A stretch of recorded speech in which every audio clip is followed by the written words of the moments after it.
अस्सलामुअलैकुम। मुल्की और गैर मुल्की ताज़ा तरीन खबरों के लिए देखते रहें के न्यूज़ चैनल इंटरनेशनल और यूट्यूब पर हमारा चैनल सब्सक्राइब कीजिए।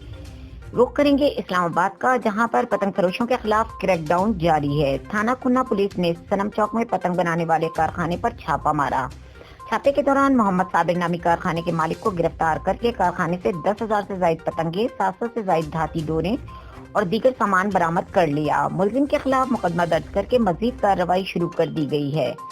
जिले इंतजामिया ने हर किस्म की पतंगबाजी और पतंग फरोशी पर दफा 144 का निफाज कर रखा है। जिले इंतजामिया की तरफ से लगाई गई पाबंदी पर अमल दरामद को यकीनी बनाया जाएगा। एसपी रूरल जोन ने कहा कि पतंग फरोशों के खिलाफ बिला तफरीक कार्रवाइयां जारी रखी जाएंगी।